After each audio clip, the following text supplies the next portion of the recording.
wabarakatuh. Waalaikumsalam. Waalaikumsalam warahmatullahi wabarakatuh. Alhamdulillahirabbil alamin. Wassalatu wassalamu ala asyrofil anbiya'i wal mursalin sayyidina wa maulana Muhammadin wa ala alihi wasahbihi amma ba'd. Yang terhormat Rektor Institut Pesantren Matlaul Falah, Bapak Abdul Masin Presiden. Yang saya hormati Ketua Program Studi Komunikasi dan Penyiaran Islam, Bapak Isfaq Faidi LLM.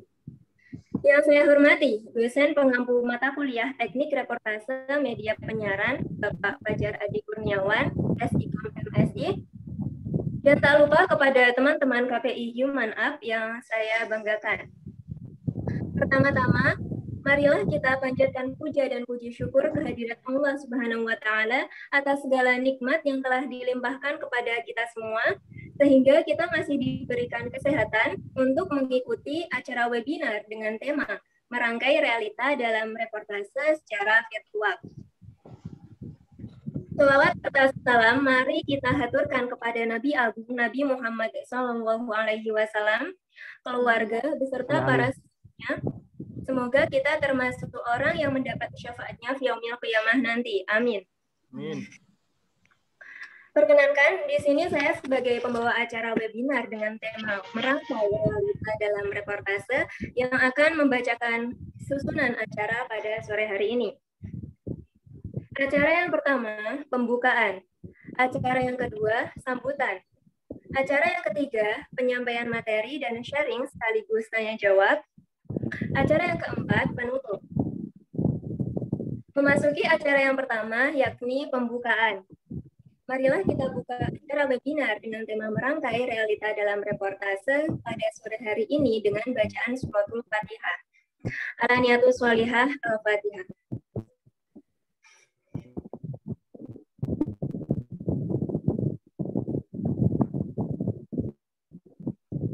Terima kasih. Semoga dengan pembacaan surat Fatihah tersebut dapat memberikan keberkahan pada acara webinar dengan tema Merangkai Realita dalam Reportase di sore hari ini. Acara yang kedua, sambutan oleh dosen pengampu mata kuliah Teknik Reportase Media Penyiaran kepada Bapak Fajar Adi Kurniawan SIKOM MSI. Waktu dan layar saya persilakan. Cek suara saya bisa terdengar ya? Terdengar, Pak. Assalamualaikum warahmatullahi wabarakatuh. Yang saya hormati, yang kami hormati, Rektor Institut Pesantren Matlaul Falah, Bapak Kiai Haji Abdul Ghaffar Rasyid, dan tak lupa Bu Dekan kita, Ibu Naharin, dan juga Kaprodi, Bapak Isrof Fuaidi, dan juga Pak Arif Hasanuddin selaku Sekprodi KPI IPAFA. Pada siang hari ini kita akan sedikit menggunakan cara yang berbeda untuk berkuliah, yaitu dengan mencoba sharing dengan profesional yang di sini sudah kita datangkan, yaitu Mbak Sinta Puspita atau Kak Sinta Puspita. Jangan sekali-sekali manggil ibu karena beliau belum menjadi ibu-ibu. Pada sore hari ini semoga teman-teman dapat mengambil sedikit ataupun banyak pengalaman-pengalaman dari Mbak Sinta ini ketika sedang melakukan reportase kalau di mata kuliah kita. Semoga dengan adanya Mbak Sinta ini lebih menguatkan dari segi praktek untuk mata kuliah teknik reportase. Juga pada sore hari ini tidak lupa kita harus betul-betul berterima kasih kepada Mbak Sinta karena betul-betul meluangkan waktunya di tengah kesibukannya. Ini tadi dia juga nge-WA saya, pulang itu katanya habis melewati demo dan baru sampai rumah. Artinya kita betul-betul berterima kasih karena pada sore hari ini kita bisa sharing, ngobrol santai dengan sedikit itu saja pembukaan dari saya karena pada intinya itu bukan saya yang berbicara tetapi nanti kepada Mbak Sinta untuk berbicara lebih banyak. Sekian itu pembukaan dari saya. Assalamualaikum warahmatullahi wabarakatuh. Waalaikumsalam warahmatullahi wabarakatuh. Terima kasih sambutan dari Pak Fajar. Acara selanjutnya yaitu penyampaian materi dan sharing sekaligus tanya jawab tentang merangkai realita dalam reportase yang akan dipandu oleh moderator. Kepada Saudara Muhammad Agus Zainal, waktu dan layar saya persilakan. Baik. Assalamualaikum warahmatullahi wabarakatuh. Waalaikumsalam. Untuk teman-teman silakan videonya dihidupkan ya, untuk nanti ya pantau juga. Monggo Mas Agus. Baik. Iya, Pak. Baik, sebelumnya saya mau ucapkan terima kasih untuk MC kita yang kece pada siang menjelang sore kita kali ini. Ya. Oke. Assalamualaikum teman-teman. Bagaimana kabarnya hari ini? Puasanya lancar ya? Lancar. Oh. Alhamdulillah. Mantap. Semoga bisa lancar sampai nanti waktunya berbuka. Alhamdulillah belum bolong. Oke, baik.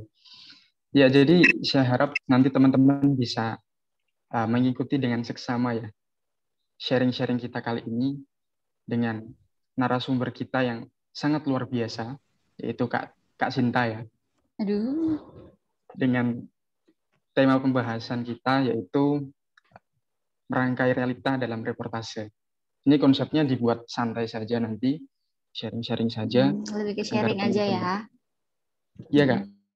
Jadi biar nanti teman-teman bisa lebih cair lah suasananya gitu Kak.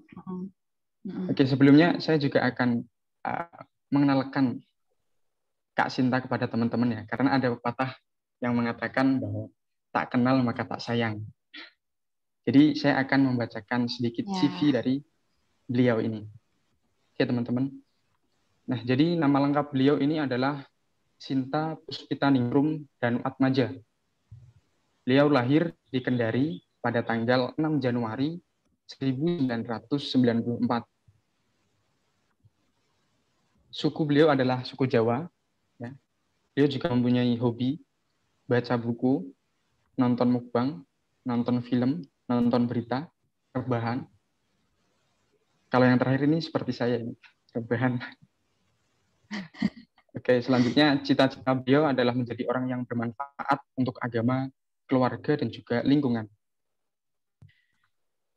Pendidikan terakhir beliau ini S1 jenjang S1 di jurusan Ilmu Komunikasi UMY atau Universitas Muhammadiyah Yogyakarta. Riwayat pekerjaan beliau pernah bergabung dengan PSO Sinema Komunikasi Ciko UMY pada tahun 2013 sampai dengan 2017. Beliau juga pernah magang di Markom RCTI Kebun Jeruk pada tahun 2016, menjadi reporter di Kendari Pos pada tahun 2019 sampai 2020, dan sekarang menjadi reporter di TVRI Sultra.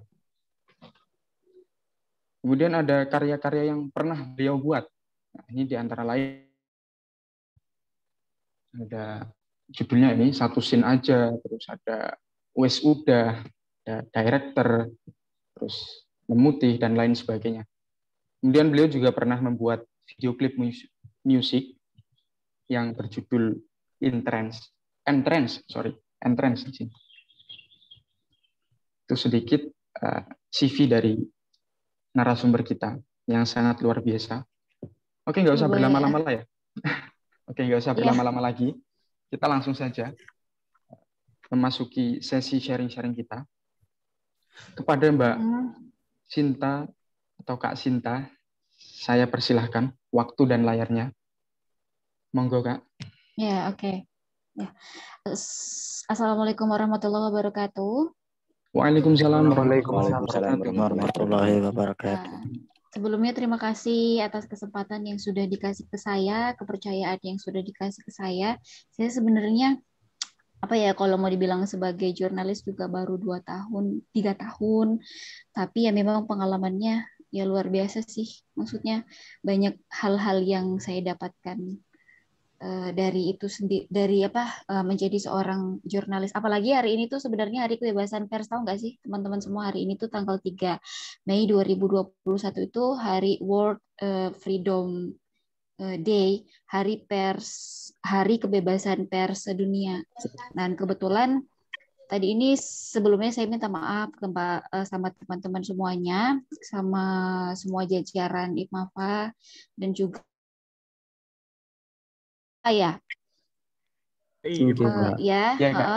karena udah telat, karena sebelumnya tadi saya hari ini agak sedikit ribet dari hari-hari biasanya. Liputan saya hari ini berapa ya? 1, 2, 3, 4, 5 di 5 lokasi yang berbeda, dan itu dengan tantangan yang berbeda, dengan cara berpikir yang harus cepat juga. Jadi hampir lupa loh kalau sebenarnya saya ada Zoom hari ini. Kalau nggak lihat mungkin di WhatsApp ada mukanya Pak Fajar, saya nggak ingat kalau ada Zoom hari ini. Nah, ini di sini kita temanya merangkai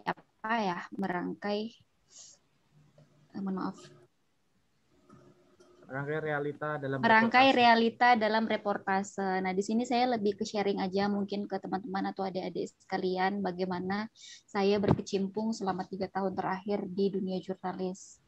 Nah, sebenarnya kalau mau berbicara tentang jurnalis, mungkin teman-teman atau adik-adik sekalian sudah pernah dapat dasar apa itu jurnalistik, apa itu kewartawanan, atau apa dasar-dasar harus menjadi seorang jurnalis. Ya, benar nggak Pak Fajar? Sudah pernah diajarkan terkait konteks jurnalis sendiri bahwa bahwa jurnalis itu seorang profesi, seseorang yang melakukan proses pengumpulan data untuk menghasilkan sebuah informasi berita.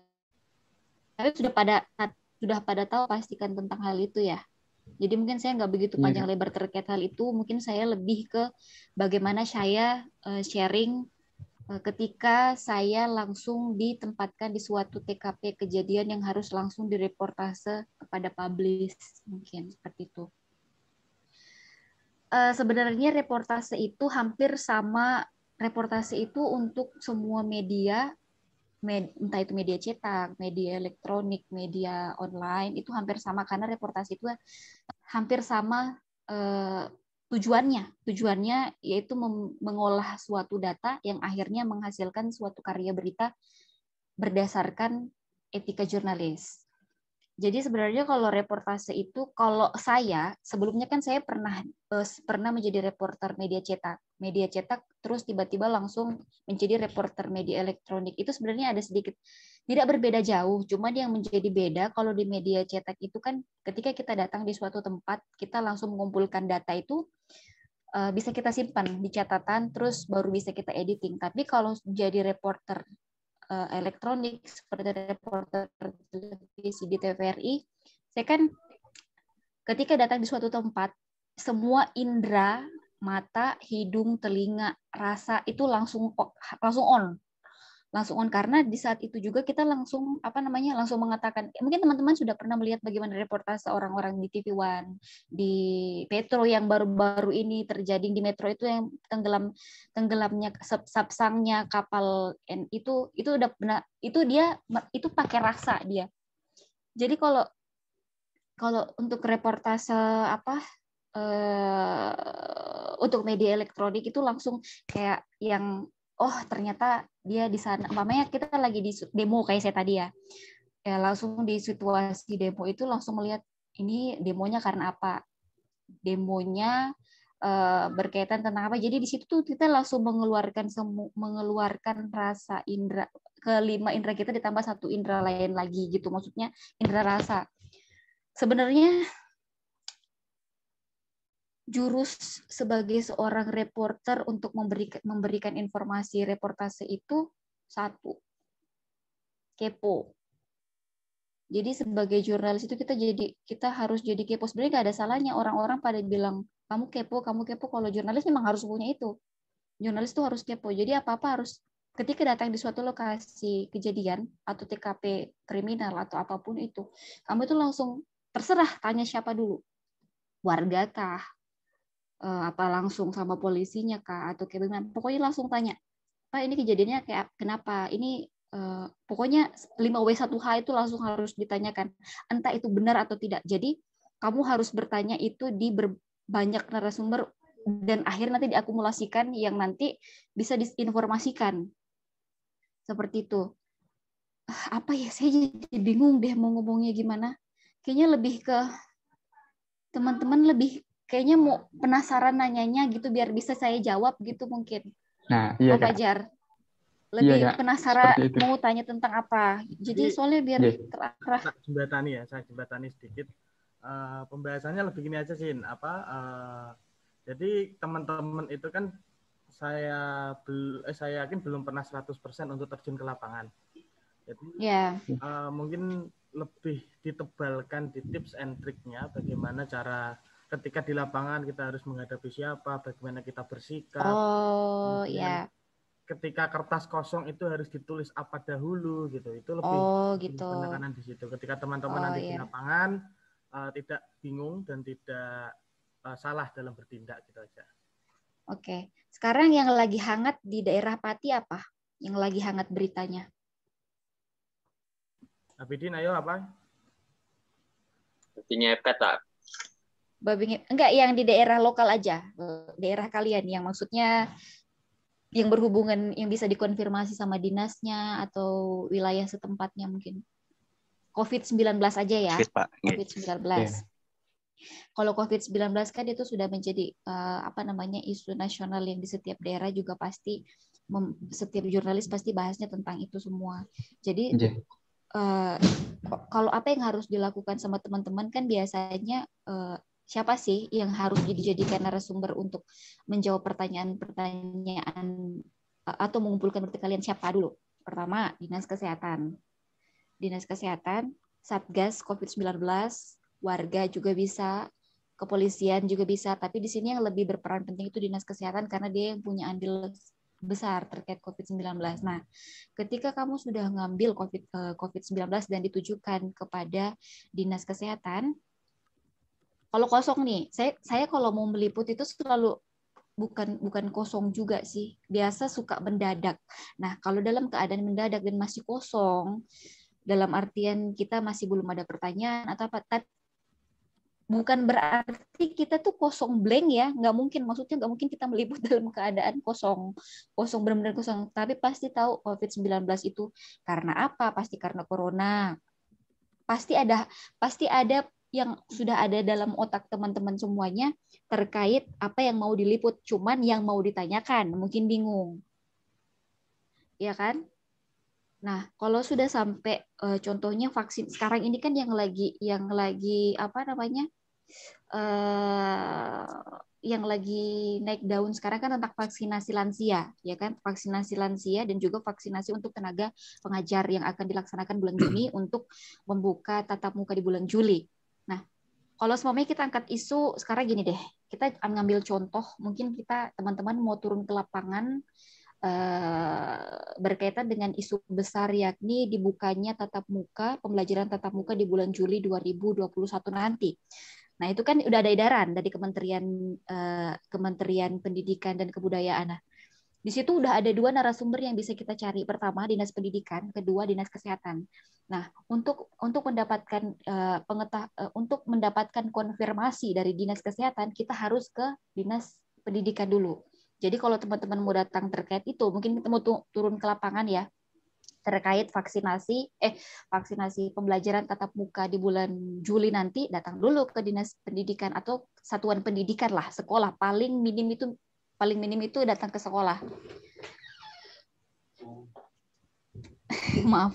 Terus kalau sudah datang ke sana dapat ketemu sama kepala dinasnya, yang pertama ditanya sepanjang perjalanan yang ditanya apa persiapan yang sudah dilakukan sama Dinas Pendidikan berkaitan dengan surat edaran yang dikeluarkan oleh Kementerian Pendidikan dan Kebudayaan. Nah, sebenarnya pertanyaan yang akan kita lontarkan sama narasumber itu mengalir ketika narasumber sudah memberikan pernyataan.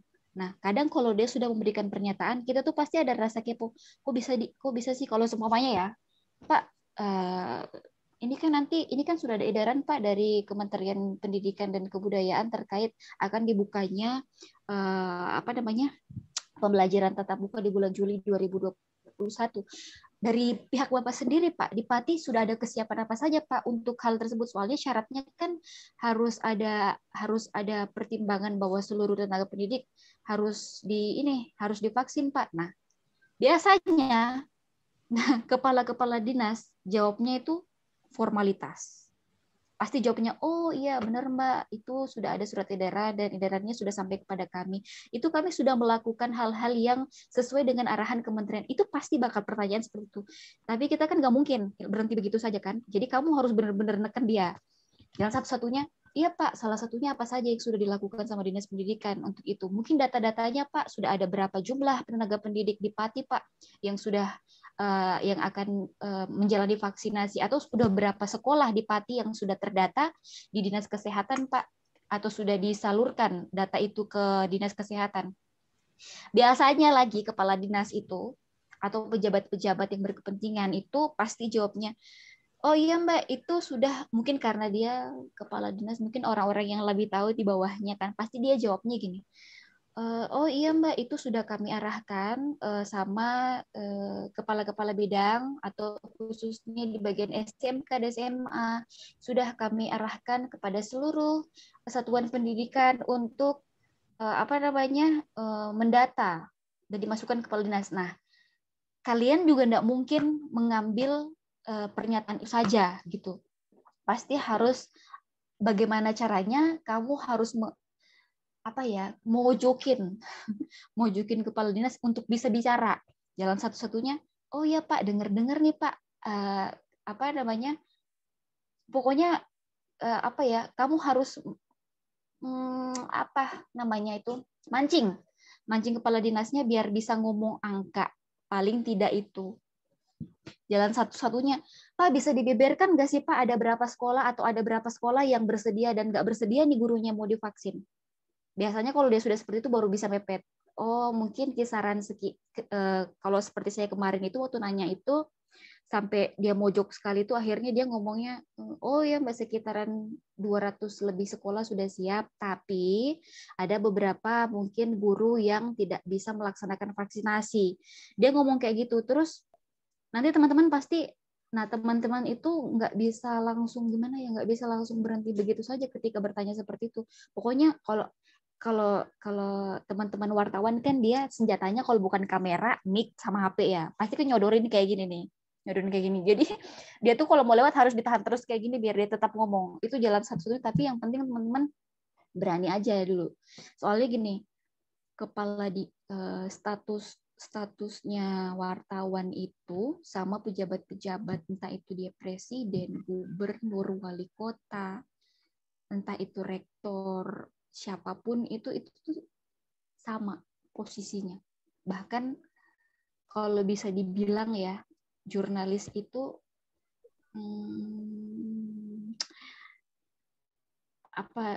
kalau bisa dibilang ya, jurnalis itu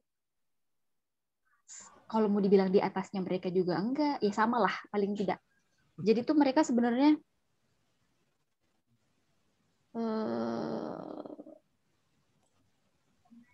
kalau bisa dibilang, apa ya ngomongnya, bahasanya,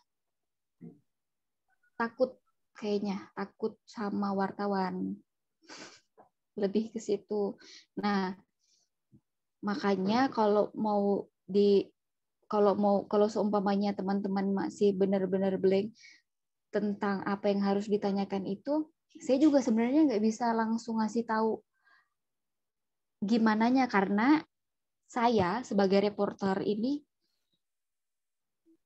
nanyanya tuh ngalir begitu aja gitu loh. Tapi sebisa mungkin kalau malam, nah itulah lagi. Reporter itu juga harus rutin baca koran. Makanya saya itu paling senang nonton berita pagi hari, buka YouTube, yang dinonton itu bukan podcast. Saya malah nggak tahu lah podcast tuh siapa orang-orangnya. Saya tuh nonton pertama tuh Kompas, CNN, BCC. Pokoknya nonton yang kayak gitu-gitu. Tribun itu cari tahu itu dulu biar ketika turun ke lapangan otaknya luas. Oh, hari ini isunya tentang ini. Oh, hari ini isu nasional tentang ini. Oh, ternyata hari ini emas turun. Jadi semuanya bisa tahu. Jadi nggak kosong-kosong banget. Jadi sebenarnya teman-teman jadi wartawan nggak bisa dibilang saya yang bisa dibilang kosong datang itu memang kosong, tapi sebelumnya sudah tahu isunya, sudah tahu tentang apa yang harus diliput gitu. Jadi pas bertanya itu ngalir begitu aja, ngalir ketika narasumbermu bicara. Jadi kamu bisa skakmat juga pada saat itu, pada saat dia bicara. Tapi sebelumnya kamu harus baca koran dulu, baca faktanya dulu gitu, biar kamu berani skak. Kalau dari saya sendiri seringnya seperti itu, seringnya langsung stop door. Kalau bisa dibilang apa ya? Kalau jadi tunggu, kembali ke teman-teman dulu deh kalau gitu. Apa yang mau ditanyain dari ini? Dari yang saya ituin tadi jelasin. Yang penting tahu 5W1H kan. Kalau udah tahu 5W1H kan udah jelas apa, kapan, di mana, siapa, bagaimana. Kan itu kan sudah pasti. Sudah pasti masalah itu. Selebihnya tergantung apa yang dibicarakan sama narasumber itu sendiri. Karena kadang narasumber itu apalagi pejabat-pejabat suka ngeles. Jadi bagaimana pintar-pintarnya kamu untuk untuk bisa skakmat biar bisa ngomong. Kecuali benar-benar crowded, sudah off the record kadang ya. Yang jadi masalah tuh yang enak tuh sebenarnya bukan masalah juga sih. Karena kebetulan saya memang di televisi Republik Indonesia, jadi saya televisi plat merah yang mungkin saja tidak bisa memberitakan hal buruk terkait pemerintahan, jadi paling ya nyindir-nyindirnya dikit-dikit aja gitu. Paling tentang nggak boleh mudik, tapi bikin beritanya nggak boleh mudik, tapi ya nyindir aja, nyindir dikit gitu. Tapi nggak bisa belak-belakan. Kayak tadi demo tadi itu terkait isu SARA. Isu SARA itu nggak diangkat karena takutnya malah memperpanas, malah orang yang demo malah seneng, jadi nggak diangkat. Atau terkait apa ya kemarin kartu praker kemarin yang jelas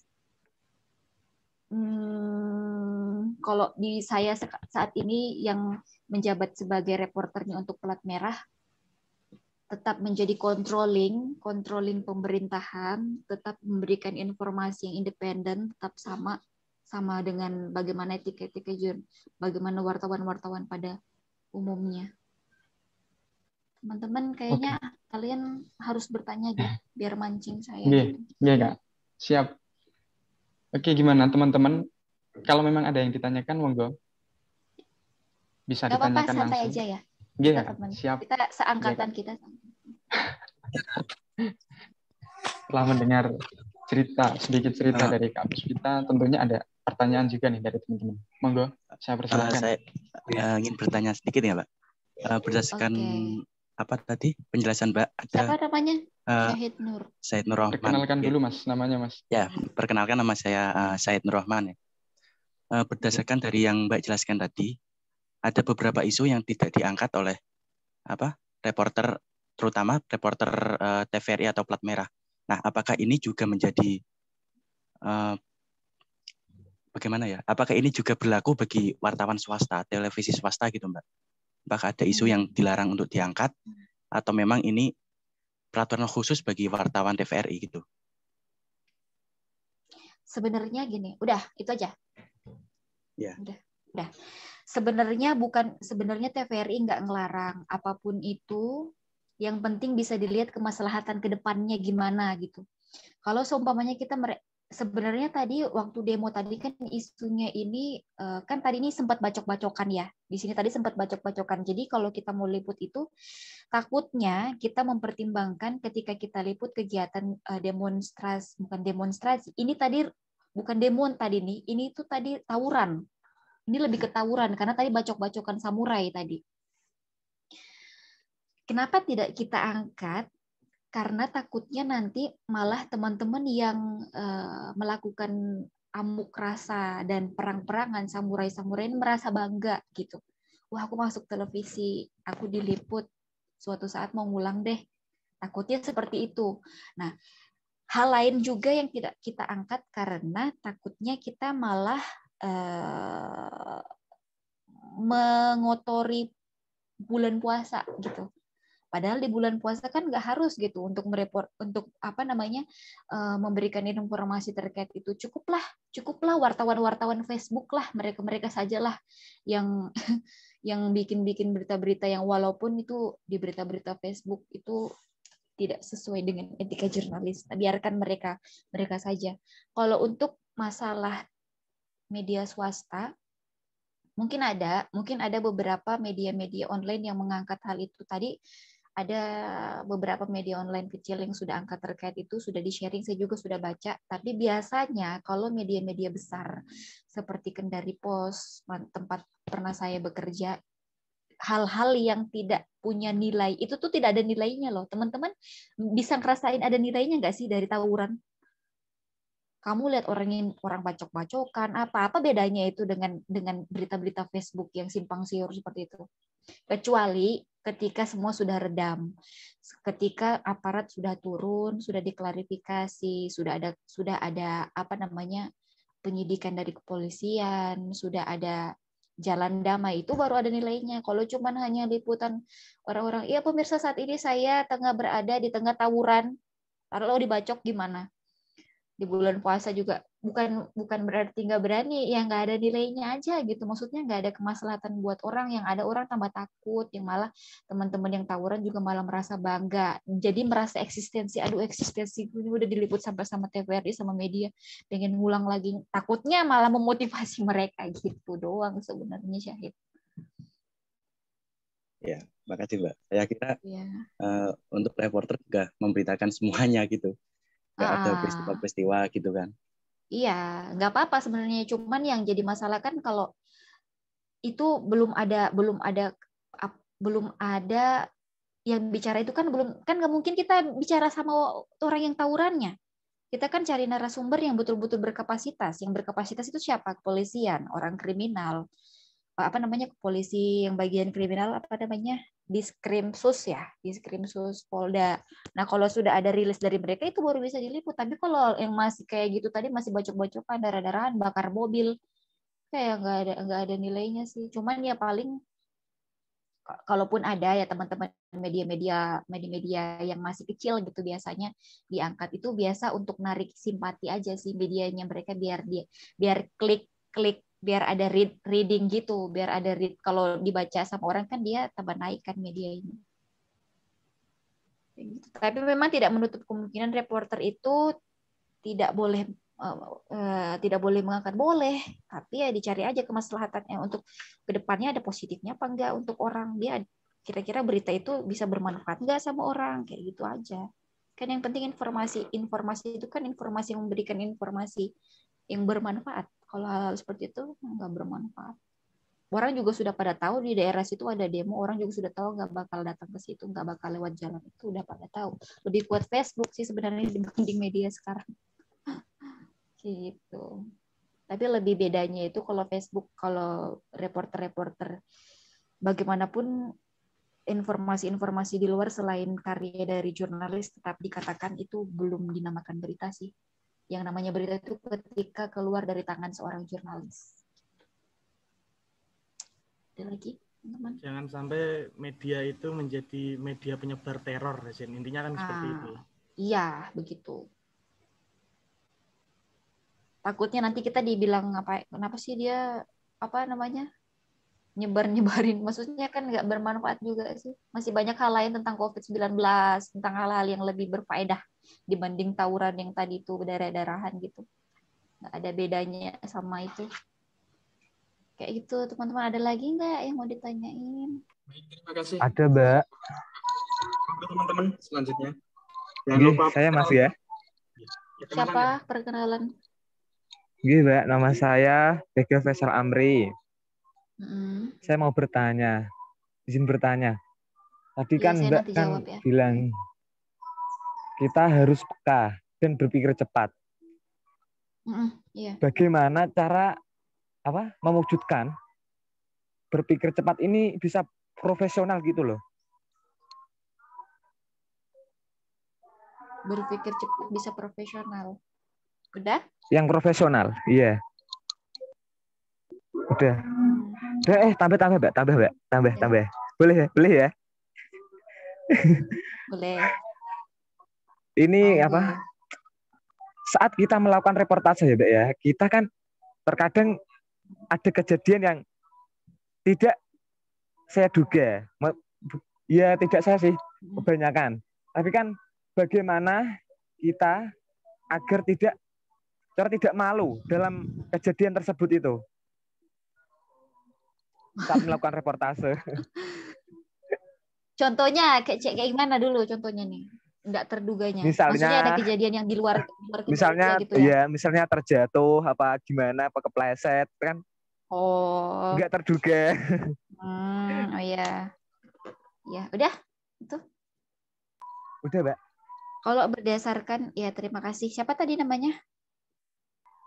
Vega. Ya, makasih Vega.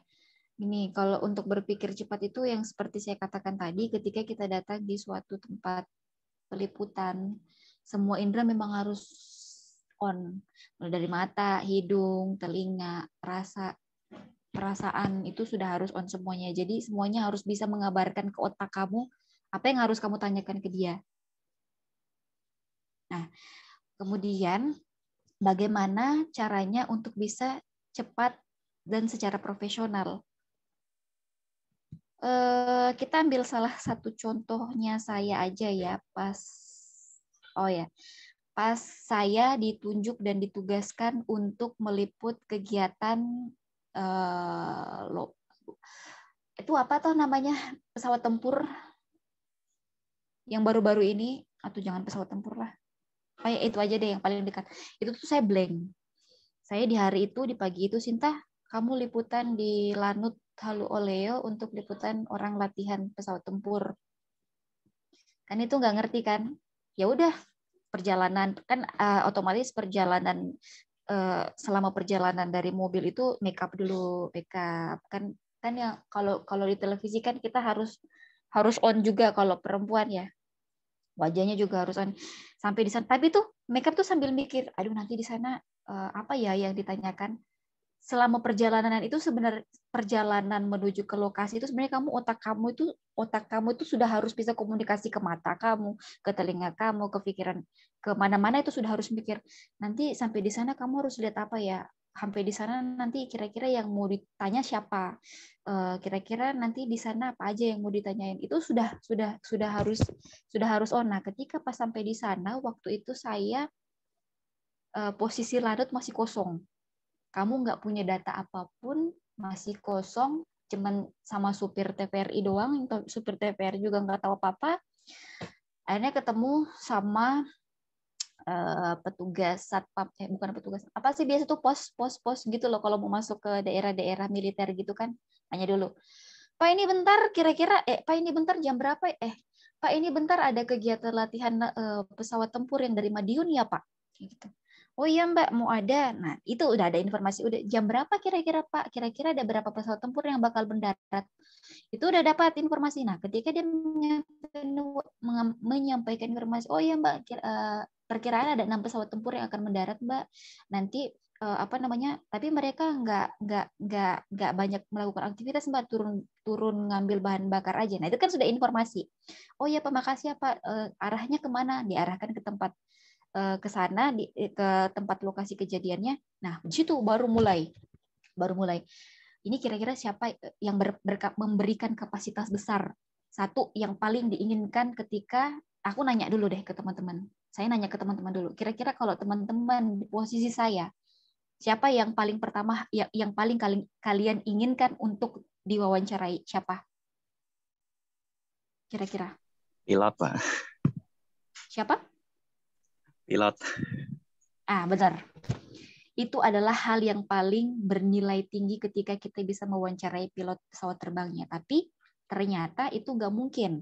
Karena ternyata dari informasi yang disampaikan sama bapaknya yang tadi jaga di pos, bahwa pesawatnya nggak mati, hanya isi bahan bakar tanpa pilot harus turun ke bawah kecuali ada permasalahan. Jalan kedua, opsinya otak harus mikir siapa? Siapa teman-teman? Jadi di situ akhirnya, nah, ya betul. Saya akhirnya meminta tolong kepada ketika sudah bertemu sama teman-teman Lanut atau tentara-tentara militer Angkatan Udara, saya minta tolong disambungkan sama Pak Kepala dan Lanut namanya ya, Komandan Angkatan Udara. Disitulah akhirnya saya langsung reportase, langsung segala hal itu yang berpikiran cepat itu yang dimaksudkan profesional, kamu harus bisa berpikir kira-kira ini berita kamu atau informasi kamu di peliputan yang memiliki kapasitas besar dan bernilai itu siapa? Itu harus itu dulu, narasumbermu itu siapa? Kamu mau wawancara siapa sih? Kayak gitu. Itu yang harus cepat kamu ini dulu, harus cepat kamu putuskan dulu. Karena pilot nggak bisa turun, otomatis pilot nggak bisa diwawancara. Ya jalan keduanya, dan Lanutnya yang punya kapasitas besar di situ. Dia komandan besar di daerah situ. Dia pasti punya data terkait semua hal di situ. Jadi ya wawancara dia di situ. Nah, selain itu, setelah saya dapat informasi atau pas langsung reportase, waktu itu saya informasi reportasenya melalui live on tape. Kalau di media televisi itu ada reportase live on tape. Live on tape itu kita live di situ tapi direkam. Jadi dia tidak on air pas tayangan berita, cuman kita seakan-akan di situ live tapi itu direkam gitu. Dong nggak sih live on tape gitu, teman-teman? Kita direkam tapi saya on screen di tengah on screen. Baik pemirsa, saat ini saya sudah berada di lapangan Angkatan Udara Halu Oleo, dan saat ini saya sudah berada di samping Bapak dan Lanut Bandar Udara Halu Oleo yang akan menjelaskan bagaimana proses teknik dari para pilot-pilot tempur yang akhirnya yang menyempatkan diri untuk berkunjung di wilayah Kota Kendari hari ini. Kan itu langsung deh, ya baik Bapak, langsung deh di situ langsung tanya otaknya. Pertama yang ditanya, Pak, kenapa sih Bandara Halu Oleo, kota kecil yang nggak begitu dikenal orang, dipilih untuk tempat latihan pesawat tempur? Itu kan itu kan pertanyaan yang bernilai besar banget. Kenapa kota kecil seperti tempatku saat ini dipilih untuk jadi tempat latihan? Itu pertanyaan pertama.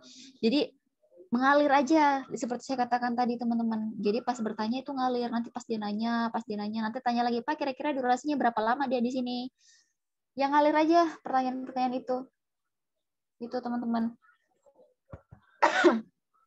Terus pertanyaan kedua, itu tadi udah mewakili nggak sih saya jawab terkait berpikir cepat. Berpikir cepat yang dimaksud saya adalah berpikir ketika kamu sudah sampai di tempat peliputan, kamu harus wawancara siapa? Itu dulu. Siapa yang harus punya kapasitas besar untuk jawab pertanyaan kamu dan harus diketahui sama publik.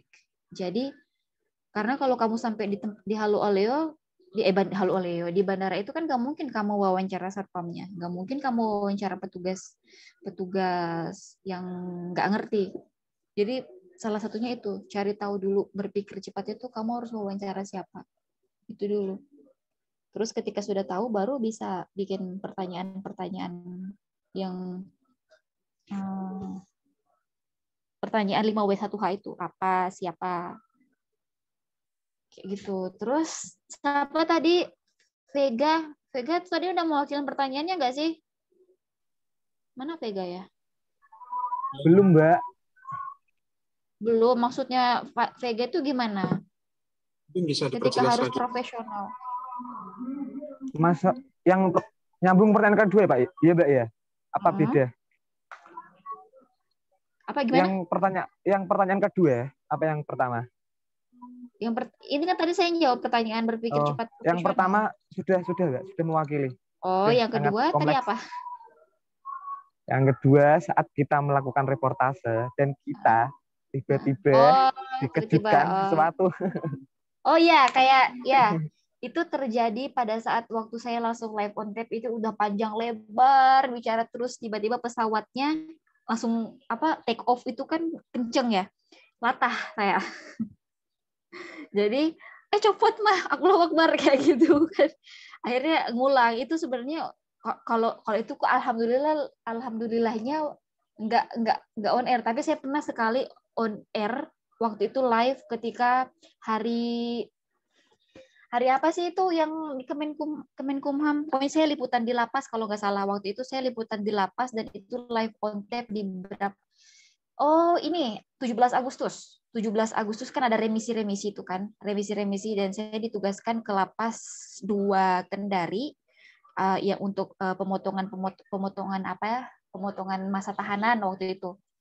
Waktu itu tuh saya nggak sinkron, hal yang tidak diinginkan itu ketika suara kan kita pakai ini nih apa namanya headset untuk tersambung ke studio waktu itu tuh suaranya jadi nggak dengar apapun yang diperintah sama orang yang di studio tuh nggak ngerti, pokoknya nggak tahu apa begitu tuh lokasi nggak tahu, jadi hanya ngomong aja ya baik pemirsa saat ini saya sudah berada di padahal tuh sebenarnya dia ngomongnya lain, saya ngomongnya lain. Jalan satu-satunya ya ngomong aja apa yang kamu lihat dan rasakan di sana berdasarkan datanya. Jalan satu-satunya itu. Nah, ada teman saya juga waktu itu reportase banjir di daerah mana itu? Di daerah waktu itu kan pernah ada darurat 1 tuh di Sulawesi Tenggara.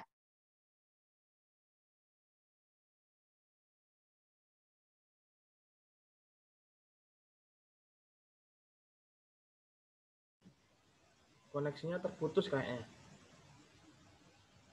Iya kayaknya, Pak. Mati. Batas harian pulsamu. Udah mulai. Hai guys, aku masih ada nggak? Oh. Masih, Pak. Soalnya dipakai HP-nya adekku. Waktu itu dia kecebur. Dia di kapal karet kecebur. Jadi ya mau gimana, akhirnya kameramennya juga ngikut gitu, dia reportasenya aja seakan-akan dia bener-bener di alam kebanjiran gitu. Ya ngomong aja jalan satu-satunya ya wani izin, maksudnya udah malu-malu aja sekalian gitu. Kayak gitu sih. Yang penting kamu punya, biasanya tuh kalau kayak gitu langsung lost doll lah, otaknya langsung lost doll gitu, langsung nggak ngerti, aduh ngomong apa ya ini, aduh gimana ya, kayak gitu. Sama dengan kasusnya saya waktu itu yang masih live on tape itu, apa sih dia ngomong nggak ngerti, ini dibuka, udah ngomong aja, iya bahwa tahanan, ya ngomong aja karena PDW gitu, maksudnya nggak ngerti, yang penting ngomong aja gitu, biar apa ya istilahnya kalau reporter televisi itu, biar timing di televisi tercukupi, itu aja jalan satu-satunya, biar cepat kelar gitu, tapi tetap sesuai dengan data yang kamu dapatkan, walaupun itu berulang kali kamu ngomong. Itu sih solusinya sebenarnya, ya izin pasti izin lah, ketemu di jalanan kamu ini pasti diomongin jelas, ya itu resikonya sih. Yang penting kamu punya data aja, kalau datanya udah bener ya itu aja diulang-ulang nggak apa-apa. Kalau untuk reporter kayak saya yang langsung dilihat langsung sama orang-orang itu. Gimana Vega? Vega kalau jadi wartawan harus siap izin ya. Wartawan televisi. Gini, Mbak. Tapi kalau kita melakukan reportase, misalnya kemarin kan ada di bom di Makassar sih. Di sana itu orang-orangnya misalnya Islamofobia. Sedangkan kita harus melakukan reportase di sana. Bagaimana saya harus melakukan itu? Sedangkan di sana orang-orangnya ya sebagian orang sih, ada yang Islamofobia. Islamofobia itu maksudnya gimana sih? Kamu maksudnya takut untuk lakukan reportase live gitu atau gimana? Maksudnya gimana? Takut diteror balik gitu atau gimana? Mereka Islamofobia itu adalah orang-orang yang mereka itu kayak menganggap Islam ini kayak teroris nih, Mbak. Kayak gimana ya? Ya, akan Islam itu jelek. Terus hubungannya dengan reportase kenapa emangnya? Ya nggak ada masalah sih kita menurut. Nggak ada masalah. Kita kan disuruh di sana untuk reportase. Sedangkan banyak orang-orang di sana itu Islamofobia. Ya nggak jadi masalah, kan kita nggak ada urusan dengan itu. Kita kan urusannya bagaimana kita bisa menyampaikan informasi kepada publik. Kita nggak ada urusan dengan Islamofobia, terserah mereka gitu. Itu kan urusan mereka. Kita yang penting bisa menyampaikan informasi di lapangan, langsung sampai ke masyarakat. Entah itu bahwa di daerah situ sudah clear atau sudah tidak ada apa-apa lagi. tidak ada, masih sedang dalam penyelidikan dari pihak yang berwajib, itu kan sudah merupakan informasi terkait masalah Islamofobia. Itu kita nggak ada urusan sebenarnya, Vega. Kita ya udah, kita kan gini, jurnalis itu kenapa memang si jurnalis itu kegiatannya, aktivitasnya itu selalu berhubungan dengan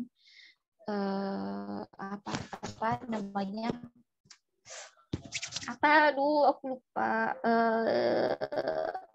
resiko di setiap peliputan itu selalu berbeda-beda, termasuk yang seperti yang itu Vega katakan. Sebenarnya kayaknya mungkin Vega lebih takut begitu ya, maksudnya lebih takut melaporkan informasi di tempat bom atau gimana? Ya semisal iya kan, terkena diskriminasi gitu loh, Mbak.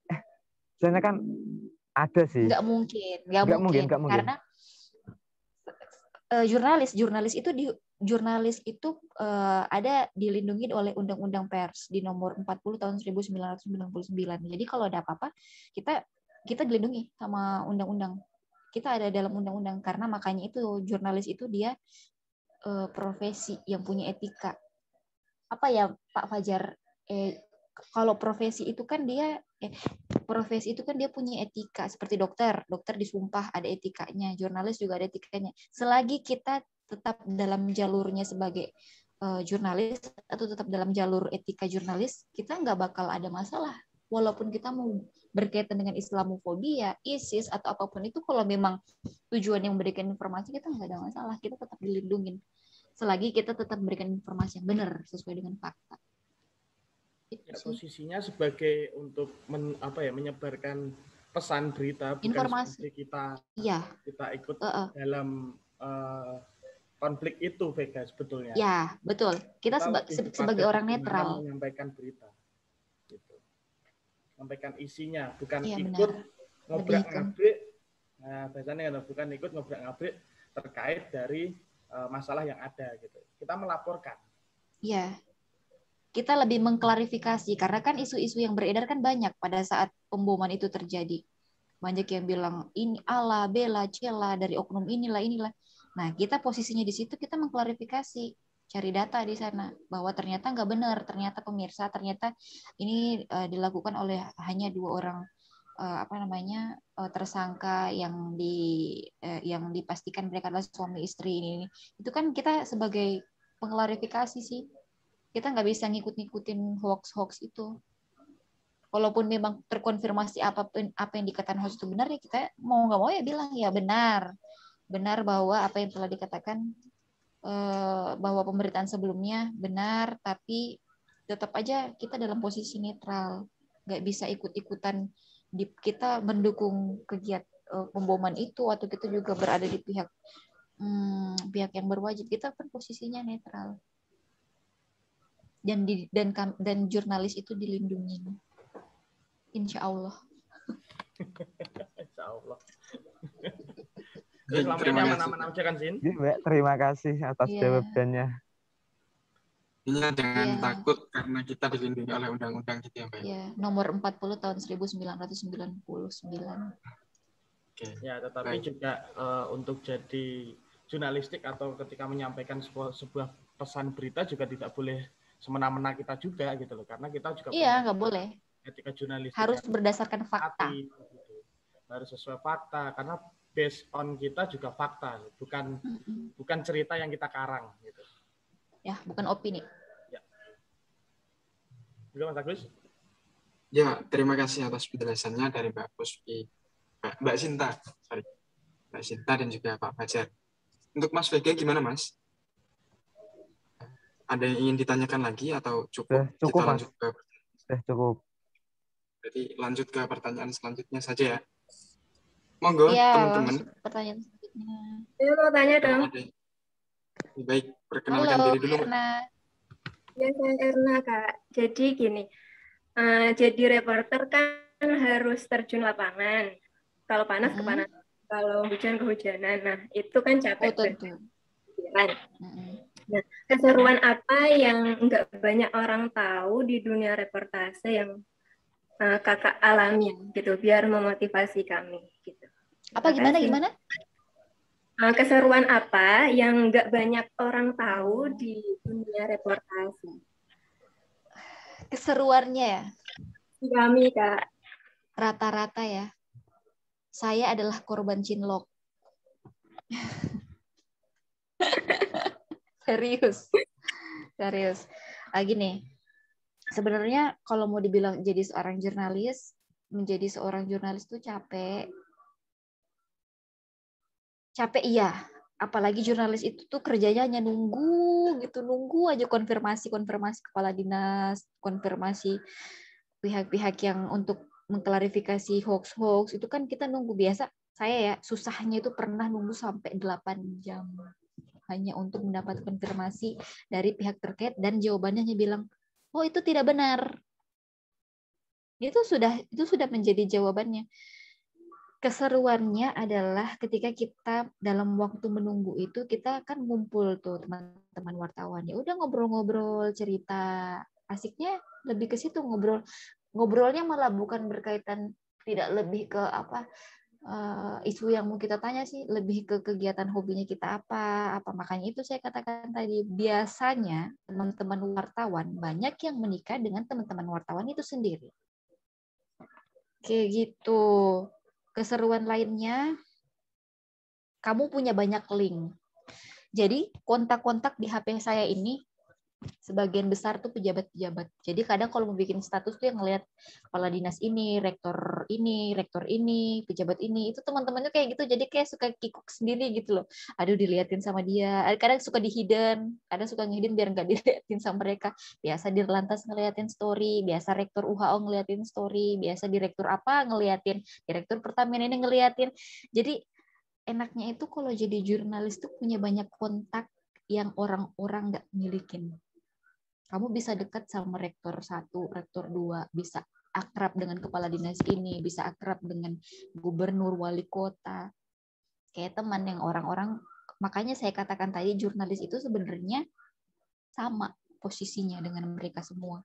Karena apa? Karena kita membantu mereka menyebarkan informasi, kita kayak simbiosis mutualisme gitu loh jadinya.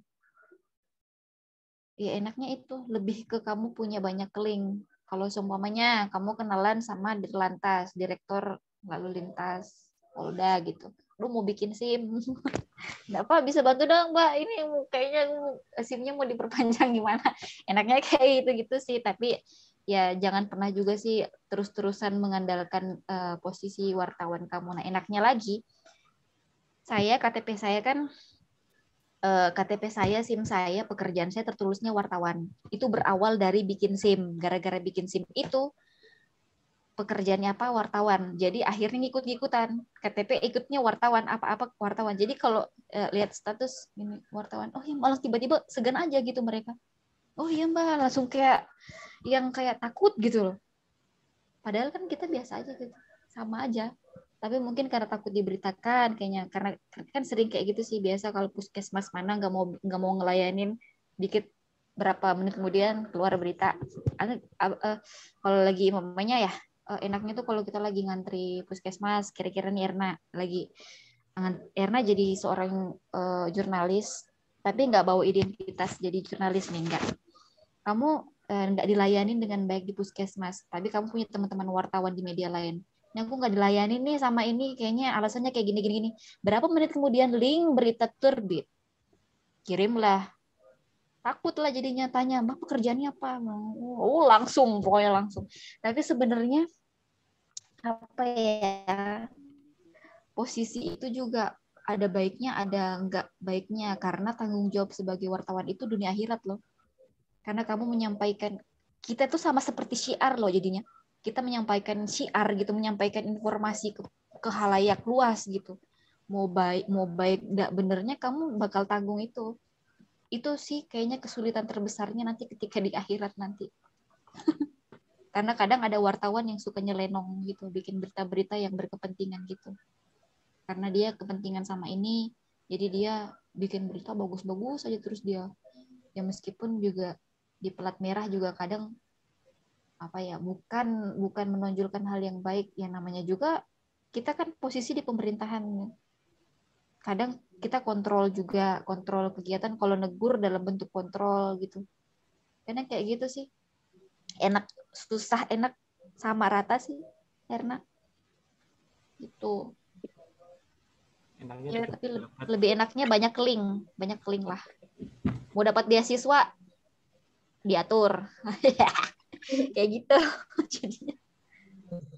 Kalau jadi jurnalis itu ada sumpahnya enggak sih, Kak? Tunggu ya.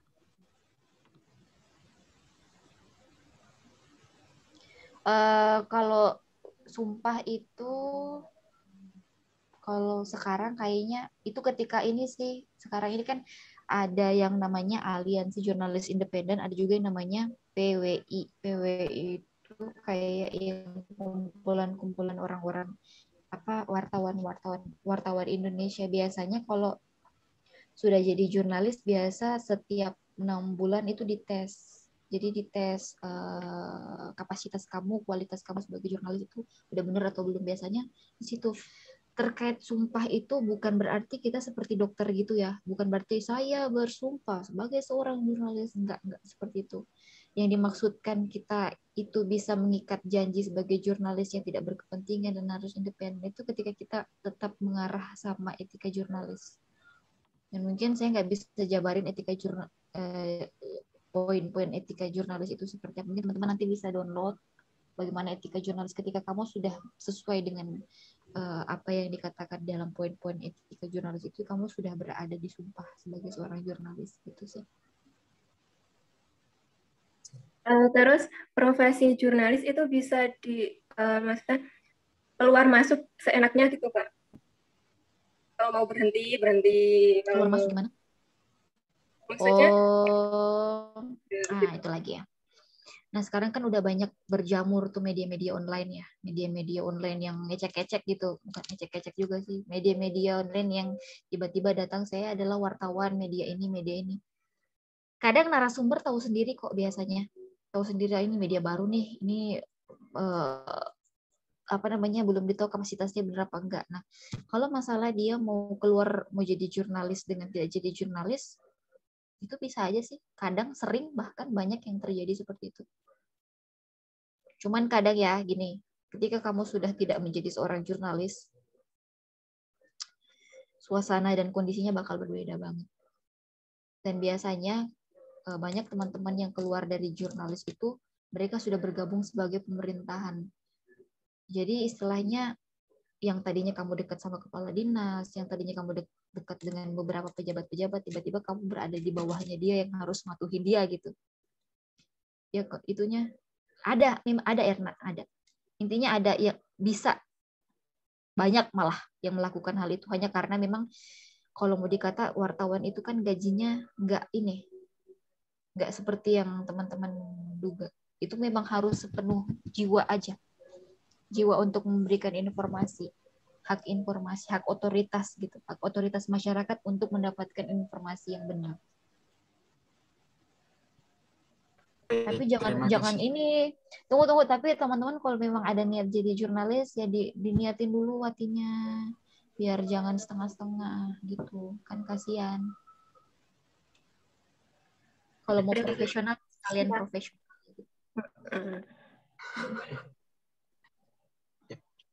Banyak kok keuntungannya, banyak banget, lebih banyak keuntungan malah. Ya Kak, terima kasih. Sama-sama ya. Oke, baik. Terima kasih atas jawabannya, Kak. Dan juga untuk Mbak Erna. Udah puas ya dengan jawabannya? Terima kasih, Mas. Oke. Sebelumnya saya mau mengingatkan juga pada teman-teman, karena ini waktunya hampir menunjukkan pukul 5 ya. Dan Kak Sintanya juga pastinya capek kan ya, setelah melakukan kegiatan seharian ini. Aku jadi bersemangat melihat kalian. Ya, terima kasih Kak. Jadi untuk itu kita sepakati ya, kita tambah 2 pertanyaan lagi aja ya. Boleh.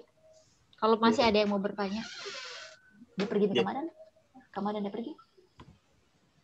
Monggo dari teman-teman kalau memang ada yang ingin ditanyakan kembali ke Kak Sinta. Saya ingin bertanya, Mas. Halo, suara saya terdengar nggak? Ya, monggo. Saya ingin menanggapi juga bertanya dari tanggapan dari pertanyaan Mas Vega tadi, karena seorang reporter itu dilindungi undang-undang. Bagaimana menurut mbaknya, narasumber maksudnya, tentang kekerasan yang banyak terjadi pada wartawan? Pertanyaan saya ini agak berbeda ya, lebih ke jurnalis tertulis atau jurnalis cetak. Saya pernah mewawancarai seorang jurnalis cetak. Beliau banyak sekali keresahan dari jurnalis cetak karena banyak kayak tugas, baik mencari berita, rekap hasil wawancara, dan penulisan berita satu orang. Bagaimana dengan jurnalis TV begitu? Mana sih yang lebih enak, jurnalis cetak atau jurnalis TV? Terima kasih. Ini pertanyaan ada dua ya? Apa gimana? Yang pertama itu tanggapan, pertanyaan juga boleh. Terkait kebebasan pers mungkin ya, karena hari ini juga memang tentang kebebasan pers dunia. Tapi gimana saya simpulkan tadi pertanyaan yang pertama terkait bagaimana pendapatnya jenengan terkait moderator, bisa diingat ya tadi agak dol nih letaknya. Mbaknya tadi jenengan mengenai ini Kak, kekerasan yang sering kali terjadi pada wartawan. Pendapatnya jenengan. Udah. Yang kedua tadi tentang bagaimana enakan mana ya? Iya Kak. Oke. Nah, berkaitan dengan kekerasan itu, memang itu menjadi itu sangat disayangkan sekali karena memang masih banyak oknum-oknum yang bahkan harus melindungi wartawan itu, penegak hukum yang harus melindungi wartawan itu nggak ngelindungin jurnalis. Sebenarnya kembali lagi sih sama apa yang sudah dilakukan. Kekerasan itu biasa terjadi, kan nggak mungkin ada akibat, nggak mungkin nggak ada apa gimana? Aduh, ada sebab pasti ada akibat ya kan. Astagfirullah, maaf ya. Tunggu bentar ya, bentar aja, tunggu ya teman-teman.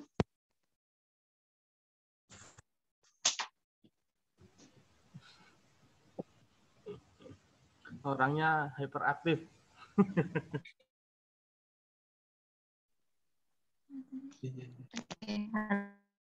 Halo.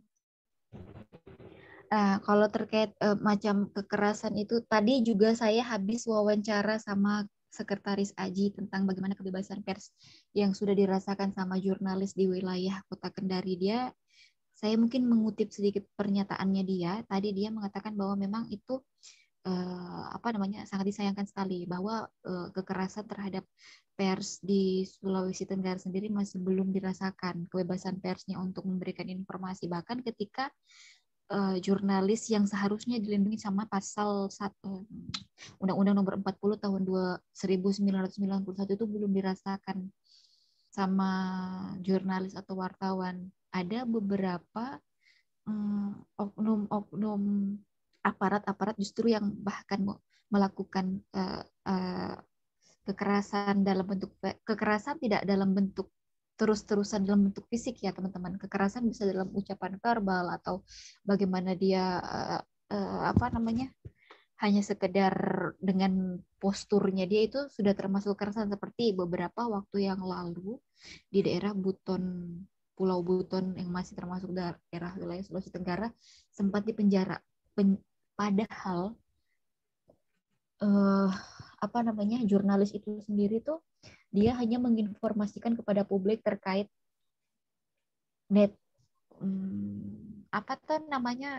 netralitas, masalah biaya anggaran lah pokoknya. Waktu itu dia membicarakan masalah anggaran proyek di daerah Buton, Kepulauan Buton sana, tapi yang diberitakan dia tuh malah ngelaporin wartawannya itu ke polisi dengan ancaman undang-undang ITE. Padahal seharusnya wartawan itu nggak bisa dikenakan pasal-pasal undang-undang yang tidak ada hubungannya sama sekali dengan Dewan Pers, karena bagaimanapun juga karya seorang jurnalis itu bisa ditetapkan itu karya jurnalis atau bukan hanya sama Dewan Pers, bukan sama pihak kepolisian. Jadi yang punya tanggung jawab besar sebenarnya itu harusnya ke Dewan Pers dulu baru kepolisian. Cuman kemarin sangat disayangkan sekali bahwa akhirnya dia itu di penjara berapa bulan ya, kalau nggak salah 1 bulan, tapi sekarang sudah bebas. Itu memang masih ada, kekerasan itu masih ada, dan ini masih sangat sulit dikendalikan karena memang ada kepentingan. Ya saya Allahu alam ya, nggak seuzon juga. Cuman memang ada beberapa aparat yang nggak terima kalau ada peliputan-peliputan untuk menunjukkan fakta. Terkadang tuh kalau kamu merekam aktivitas polisi atau aktivitas teman-teman dari aparat-aparat itu seperti tindakan-tindakan yang mereka lakukan, tindakan langsung gitu, terus terekam, itu biasanya disuruh hapus kayak gitu kan. Itu tuh sebenarnya nggak boleh loh. Itu tuh sudah sebenarnya kita itu nggak boleh seperti mereka itu harus menghargai apa kerjaan kita. Harusnya seperti itu, karena itu kan memberikan fakta bahwa kegiatan-kegiatan polisinya ya kerjanya kayak gitu. Dia menggusur bukul itu direkam, itu kadang disuruh hapus, itu sebenarnya nggak boleh. Sebenarnya benar-benar harus dilihat kan bahwa kayak gitu ya. Cuman mau gimana lagi gitu. Lagi-lagi kita nggak bisa apa-apa karena yang megang yang negakin hukum mereka. Tapi ya harapan kita semua sih terkait kekerasan jurnalis mudah-mudahan itu nggak berlangsung banyak, nggak banyak juga, nggak bertambah, maksudnya nggak bertambah banyak. Tapi karena tapi teman-teman kayaknya ada pernah dengar terkait undang-undang yang dikeluarkan sama Kapolri waktu itu, kalau nggak salah tentang apa ya, aduh saya juga agak lupa, terkait kalau untuk media televisi itu nggak boleh ngeliput kegiatan polisi seperti kayak sergap apa sih itu program net, teman-teman, program net apa ya Pak Fajar tuh, program net siap 86 apa ya, itu sudah nggak boleh dari pihak jurnalis. Ya, sudah harus polisinya yang pegang kamera, polisinya yang harus bikin naskah, semuanya harus polisi. Jadi seakan-akan polisi adalah seorang jurnalis, padahal kan beda. Tidak itu boleh sih memberitakan hal-hal buruk terkait kepolisian. Iya. Padahal sebenarnya kalau dalam undang-undang jurnalis bebas gitu loh, reporter atau jurnalis tuh bebas memberitakan apapun itu. Cuman ya kan di setiap negara beda-beda kebijakannya. Cuman lagi-lagi kayak memang belum ada penguatan dari hukum, dari undang-undangnya itu. Terus pertanyaan kedua, semoga bisa mewakili ya jawabannya. Mbak Zikrina Abdillah. Pertanyaan kedua tadi apa ya Mbak ya? Di sini sudah azan, saya boleh diam dulu. Reporter media cetak atau media televisi? Tak wakili, enak media televisi. Iya emang. Karena itu bangun pagi jam 6, pulang jam 1 malam, jam 12 malam. Karena pengeditan bangun pagi jam 6, enggak dari pagi, mikirnya tuh dari malam. Aduh besok liputan apa ya, besok ke sini, besok ke kampus ini, nanyain ini, sampai itu siang kembali ke kantor. Waktu ini pengalaman saya ya, waktu jadi jurnalis Kendari Pos. Waktu itu saya setelah dapat data peliputan berkisar 1 jam 2 jam, itu kalau nggak susah-susah amat dapatnya, pulang siang langsung ngetik berita. Dan kebetulan saya waktu di Kendari Pos itu sempat megang berapa halaman, banyak halaman, kalau nggak salah edukasi, bisnis, ekonomi. Kayaknya yang belum pernah saya pegang itu kriminal kalau nggak salah. Saya pegang 1 halaman penuh juga waktu itu ekskul. Yang bikin lama sebenarnya itu, yang bikin pulang lama, yang bikin mikir, kamu gini deh, kira-kira teman-teman liputan panas-panasan, terus capek, terus tiba-tiba sampai kantor harus berpikir lagi, otak harus bikin berita, nyusun kata, apa segala-gala yang seakan-akan orang biar baca, biar bisa ngerasain gitu. Itu beda banget. Nah, kalau di televisi, saya merasakan memang enak sih kalau di televisi. Karena kalau di televisi tuh, saya liputan berita, enaknya itu diwakili sama narasumbernya, nggak kita harus tik lagi. Seperti Kepala Dinas Perindustrian dan Perdagangan Sulawesi Tenggara, Siti Salihah mengatakan bahwa kegiatan pasar murah yang digelar pada hari ini sudah berlangsung sesuai dengan protokol COVID-19. Itu udah langsung masuk deh visual. Dia langsung ngomong, jadi kita nggak perlu susah lagi ngetik panjang lebar gitu kayak di koran. Kalau di koran kan itu harus mendramatisir ngomongnya, biar seakan-akan dia oh gitu ya, dia ngerasain oh gitu ya, dia ngomong kayak gitu ya. Jawabannya enakan di televisi, gitu aja. Itu enaknya tidak rentan dengan pengeditan ya, Sin ya. Kalau di Ya, media betul. Terkadang banyak sekali oknum-oknum yang filter itu mengutip dan juga menfilter sendiri pemberitaan-pemberitaan terkait media cetak. Iya, betul. Kalau di media elektronik itu dia lebih ke naskahmu itu hanya menguatin narasumbermu ngomong gitu. Narasumbermu tuh ngomong apa sih? Dia ngomong itu ya udah kamu nguatin aja di naskah dikit aja gitu. Apalagi kita naskah itu cuma 90 detik. Gimana caranya 90 detik untuk muatin bicaranya narasumber kamu, udah gitu aja. Cuman yang bikin susah itu mungkin teman-teman editor sih. Kalau saya kan nggak ngerasain proses ngedit di dalam ruangan editing. Paling itu doang. Jadi enak jadi reporter media televisi.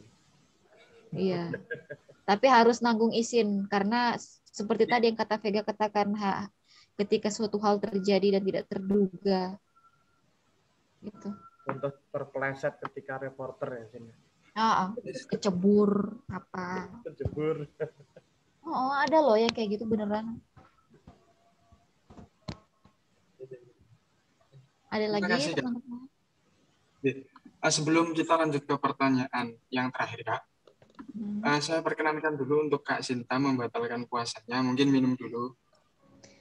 Saya memang nggak puasa sih sebenarnya. Saya lagi fidyah. Iya, saya lagi fidyah sih teman-teman, nggak apa-apa. Tapi saya minum dulu ngelak.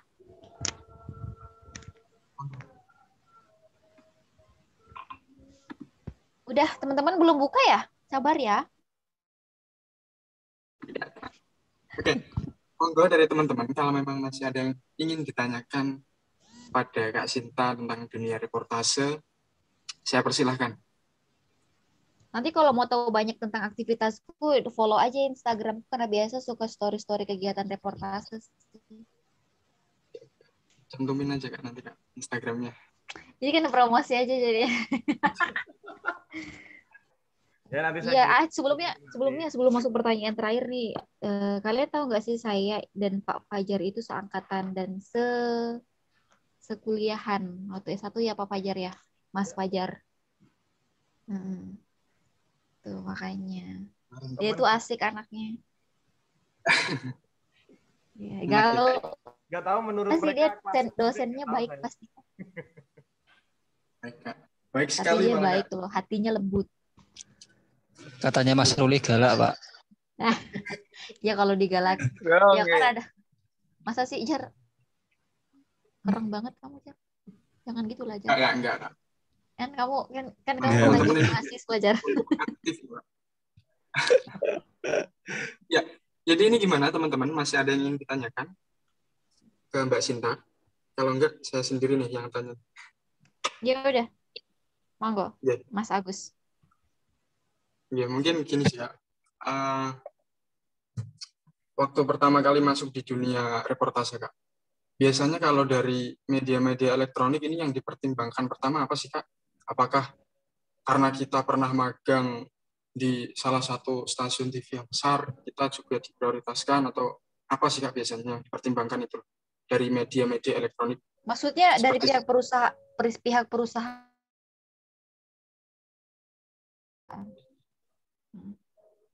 Itu aja. Ya udah cukup. Sebenarnya itu mungkin poin plus kalau untuk kamu pernah, saya kan pernah magang di RCTI RCTI juga. Mas Fajar waktu itu, Pak Fajar pernah di Trans TV. Di Trans ya, Jar ya. Trans TV. Dia di Trans TV, saya di RCTI. Itu menjadi nilai plus aja sih, tapi tidak menjadi poin utama. Yang jadi poin utama itu ketika kamu bisa membuat karya berita. Itu aja. Karena ketika kamu mau masuk jadi wartawan kan itu dites dulu. Kalau waktu saya di Kendari Pos itu dites. Kalau Kendari Pos kan anakannya Jawa Pos ya. Kalau di Jawa Pos kan itu pada dites dulu. Ditesnya itu waktu itu saya 2 minggu loh ditesnya. 1 minggu deh. 1 minggunya dites, magang 3 bulan. Itu masih prosesnya panjang banget. Ditesnya tuh bikin karya dulu, tiba-tiba kamu dikasih isu, terus kamu harus bikin berita, kamu harus berpikir cepat, bikin berita ngawur waktu itu, bikin berita yang kamu wawancara diri sendiri gitu loh, tapi sesuai dengan apa format 5W1H waktu itu. Kalau dianggap itu kamu mampu, kamu menjadi ada nilai tambahan. Yang penting kamu mampu bikin berita dulu. Jalan satu-satunya kalau mau jadi wartawan kan harus banyak kosakata, harus banyak tambahan-tambahan ini. Makanya nggak jarang sih semua wartawan itu di HP-nya nggak mungkin kalau nggak ada aplikasi KBBI 5 itu nggak mungkin nggak ada, pasti ada. Karena itu kita patokannya sama itu, karena kita berada di Indonesia ya kita mau buat berita harus sesuai bahasa baku. Aduh, terus kalau seumpamanya kamu saya nih waktu di Kendari Pos waktu itu terus tiba-tiba ditarik sama kepala stasiun TVRI-nya sendiri untuk jadi reporternya, itu dilihat bukan karena saya sudah pernah di Kendari Pos, belum tentu itu sih, mungkin karena teman-teman yang lain banyak. Kenapa nggak teman-teman lain? Iya kan, kalau bisa dipikir, karena mungkin dia melihat kapasitas saya mampu, mungkin saya mampu untuk berbicara publik. Karena banyak teman-teman yang mungkin hanya bisa membuat tulisan saja tapi nggak bisa berbicara publish kayak gini. Mungkin seperti itu. Kalau sebenarnya Agus pengen masuk di mana? Di media cetak apa? Ini aku kasih tips nih. Ya, boleh ya. Monggo. Apa yang masuk di media cetak apa? Media elektronik. Kalau mau masuk media cetak, sekarang ubah pola hidupmu, pola hobi membacamu dibanyakin. Terserah mau baca apa aja, mau novel, komik, itu otomatis. Soalnya kalau ketika kamu sudah membaca, kan banyak biasa tuh kosakata yang akhirnya terserap, itu nanti itu bakal jadi modal kamu. Jurnalis itu modalnya cuma itu doang, kosakata. Kamu bermainnya pas kamu buat naskah karyanya kamu itu, kamu harus bangun tidur nyeruput teh atau kopi atau apa, baca koran, buka berita, cari tahu isu hangat. Nggak harus melulu tiap hari harus tahu Raffi Ahmad kegiatannya apa, Mbak Im Wong kegiatannya apa. Enggak, itu udah, saya tuh nggak pernah ngikutin itu, soalnya sudah nggak pernah ngikutin selama jadi jurnalis. Kadang-kadang doang hanya ngibur diri. Jalan satu-satunya itu harus tahu isu. Hari ini di Pati ada isu apa ya, gubernurnya bupatinya ngapain, wali kota lurah-lurahnya pada ngapain, ada program apa, itu harus kalian kepoin, harus belajar, harus lebih banyak membaca, harus tahu isunya. Kalau mau mengerucutkan isu itu, cari isu besar dulu, baca Kompas, baca CNN, pokoknya baca semua berita apapun itu, entah dia di portal online atau dia di media cetak, baca. Setelah itu baru kamu bisa kerucutkan. Kira-kira kalau di Pati, kira-kira apa ya, mereka ngelakuin apa ya kalau di nasional kayak gini, kayak gitu. Lebih kamu mengubah pola kamu dulu. Setelah itu kamu pas masuk blog mendaftar, pas dites, kamu pasti ada nilai poin plus sendiri karena kamu tahu isunya. Pasti kamu ditanyain hari ini isunya apa. Itu pasti ditanyain. Kamu jadi wartawan pasti ditanyain. Hari ini berita apa yang sudah kamu nonton? Berita apa? Pasti yang ditanyain itu loh. Ditanyain berita hari ini, berita terhangat apa. Makanya tadi saya nanya kan di Pati, berita terhangatnya apa. Pasti harus nguasain itu dulu. Harus ngurangin main game. harus memporsikan diri untuk bisa membaca berita dan mengetahui isu-isu hangat di daerah sendiri. Itu pertama banget. Karena saya juga bangun tidur yang dibuka juga Kompas, CNN, pokoknya kayak gitu-gitu, tahu isu hangat. Turun di lapangan, karena bisa luas wawasannya dibanding teman-teman yang lain. Karena memang ada beberapa wartawan yang kalau bisa dibilang hanya beridentitaskan wartawan tapi kosong. Ada banyak banget karena ada kepentingan mungkin ya. Saya juga nggak tahu, wallahu alam. Ada banyak sih kayak gitu, banyak banget, malah ratusan. Tapi kan kalau teman-teman sendiri saya sarankan jangan gitulah. Kita tetap jadi wartawan profesional sesuai dengan etika jurnalis. Kita harus pintar, harus bisa berteman, harus bisa berkomunikasi sama semuanya orang. Semuanya, entah itu sama supirnya, kepala dinas, sama siapa aja. Karena dari situlah kamu bisa dapat berita. Hari ini mau kemana bang? Oh mau ngantar kepala dinas ke sini. Oh ya oke. Lagi ke sana. Dapatnya malah dari kayak gitu-gituan. Tukang beca harus bisa berkenalan, berkomunikasi dengan siapa aja. Itu pasti kamu kalau udah ada poin itu, kalau kamu sudah punya kosakatanya banyak di otak kamu, terus pasti suruh bikin naskah kamu sudah lancar, kamu langsung diterima kok, biasanya kayak gitu. Mulailah dari media-media kecil dulu, terus nanti yang saya maksud itu seperti siapa tadi ya, tadi pertanyaan boleh keluar masuk nggak, itu keluar masuk dalam artinya keluar, Erna ya tadi yang nanya, keluar masuknya itu maksud saya itu memang maksud saya tuh pertama kalau mau jadi seperti saya awalnya tuh mungkin dari teman-teman mulai dari media online yang pelan-pelan dulu. Nah setelah itu ngelangkah cari media cetak, ngelangkah dulu. Kalau di Pati emang ada nggak sih kerja sama dengan Jawa Pos, Jar? Gimana? Kalau di Pati ada kerja sama dengan Jawa Posnya nggak? Ada. Lingkar Jateng Jawa Pos itu ada. Lingkar Jateng nanti kalau sudah habis dari media online, kamu ngelangkah dulu ke media online yang jauh lebih tinggi di media sebelumnya. Naik lagi ke media cetak, naik lagi bisa ke radio, bisa ke televisi, naik. Itu nanti berkembang sendiri jadinya. Pelan-pelan. Kalaupun kalian bisa langsung melangkah ke media elektronik dan langsung diterima, itu luar biasa berarti. Karena kita juga wartawan kan proses juga. Proses mental juga itu kadang juga kita kalau lebih ya harus kuat mental juga. Kadang kalau bisa dibilang bego ya, terus wawancara sama narasumber yang kritis, kamu biasa ditanyain balik nggak bisa jawab apa-apa, aduh malu. Makanya saya bilang lebih banyak baca berita biar tahu, biar bisa langsung skakmat gitu. Kalau ketika dia banyak balik nanyain kamu bisa kembali bikin pernyataan yang bisa bikin dia diem. Ubah pola hidupnya mulai dari baca-baca. Pokoknya harus banyak baca biar wawasannya tambah banyak.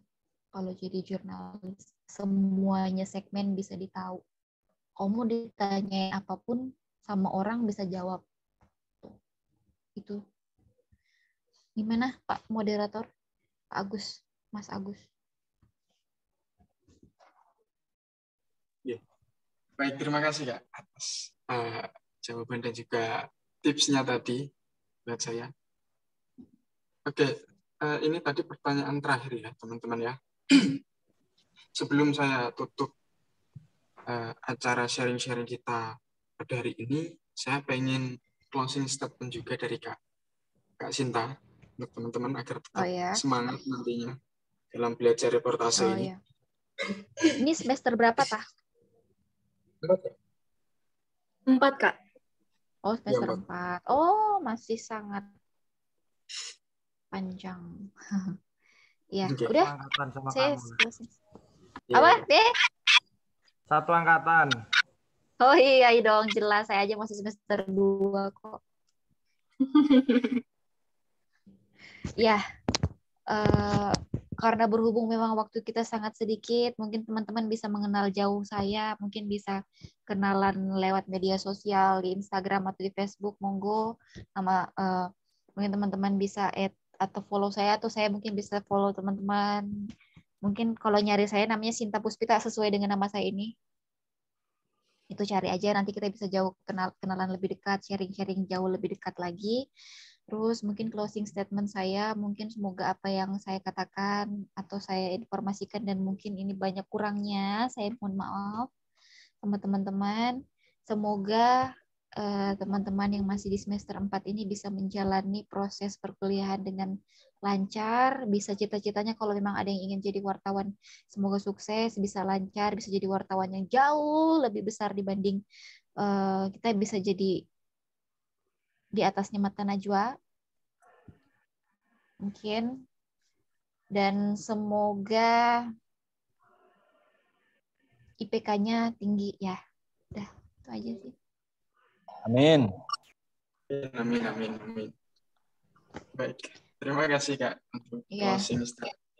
Ya, semoga teman-teman dapat mengambil manfaat dari sharing-sharing kita kali ini, dan buat teman-teman semuanya semangat selalu dalam belajar teknik reportase ini.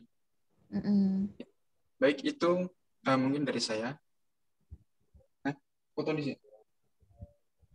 Saya nambahin sedikit boleh? Oh iya, monggo. Jadi sebetulnya tujuan saya untuk mengundang Sinta itu ada lagi. Jadi saya ingin memberikan contoh kepada teman-teman bahwa Sinta saya ini juga orang-orang desa ibaratnya. Orang desa yang ibaratnya nek omong desa iso berkarir ning TV rak.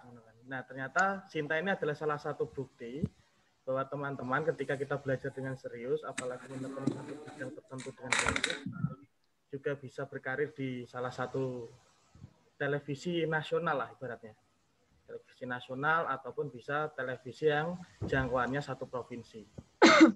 Itu salah satu motivasi yang ingin saya berikan ke teman-teman. Semoga teman-teman pasti bisa tambah semangat, karena balik lagi dasar Sinta menjadi profesional pun tidak jauh berbeda dengan teman-teman, belajarnya dari nol, belajarnya sama-sama, juga berprosesnya sama-sama. Kurang lebihnya seperti itu. Oke, tetap semangat teman-teman KPI semester 4. Ampun, Mas Agus. Terima kasih Pak atas tambahan luar biasa ini.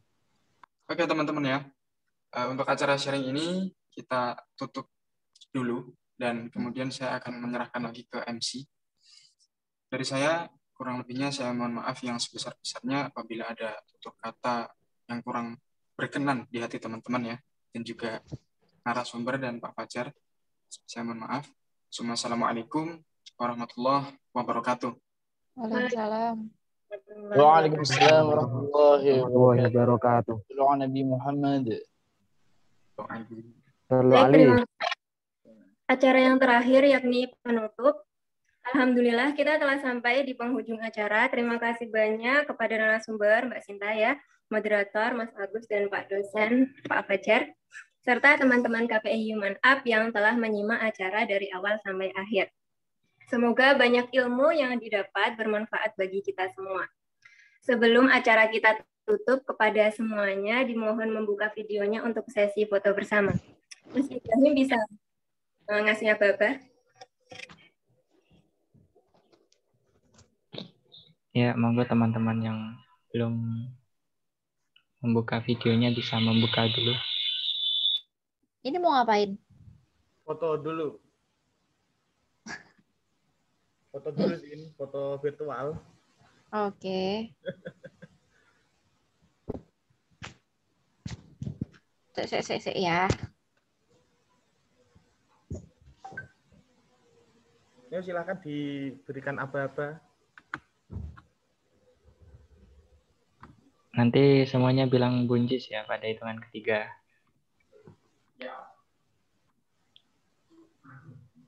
Oke, 1, 2, 3. Buncis. Buncis.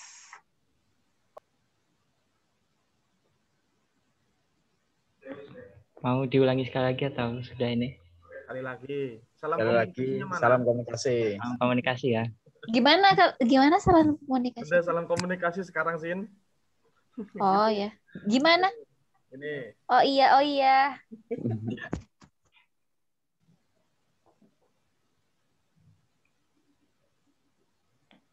Ini belum sih. Bentar, masih menunggu koneksi yang lain. Udah belum?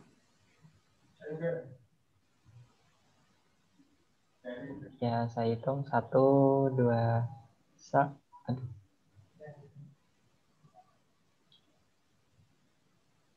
Oke. Teman-teman sukses ya. Makasih ya Pak Rektor, Pak Dekan, siapa pihak-pihak yang sudah mempercayakan kepada saya. Semoga kita bisa bertemu di lain waktu lagi dalam tema yang berbeda. Mungkin ya. Terima kasih Kak. IPMAFA dan KPI Sinta, terima kasih atas sudah menerima undangan saya untuk sharing-sharing. Semoga ya, makasih. Dipertemukan di lain event. Mohon maaf ya Pak Fajar kalau masih kurang-kurang ya. Kurang nggak teman-teman? Sinta, kalau kurang disuruh nambahin dulu. Sudah cukup Pak. Oke, sampun, matur suwun. Sinta, ada kegiatan yang ingin dilakukan, monggo. Kita sudah selesai untuk seksi ini. Matur suwun. Iya, udah ya. Assalamualaikum warahmatullahi wabarakatuh. Waalaikumsalam warahmatullahi wabarakatuh. Pamit live juga nggih. Apa, Pak? Iya, Pak. Terima kasih. Oh iya, jangan lupa untuk sertifikatnya nggih Mas Agus. Dibuat dan juga nanti dikirimkan nggih di Mbak Sinta secara personal, nanti saya kirimkan kontaknya. Yap. Pak, terima kasih. Dan juga terakhir minta tolong kawalan dengan Mas Taufik untuk pemberitaannya. Seperti biasanya Mas Taufik yang mengawal pemberitaan di KPI. Iya, Pak. Siap. Ya, silakan. Oke, terima kasih untuk hari ini. Jangan lupa absen dan juga tetap jaga kesehatan. Assalamualaikum warahmatullahi wabarakatuh. Waalaikumsalam warahmatullahi wabarakatuh. Waalaikumsalam warahmatullahi wabarakatuh. Salam Muhammad. Sallallahu alaihi. Bos, buka bos. Bro, ditutup bro. Ibra. Gus. Yes. Siapa sing dadi jobdesk berita sapa iki?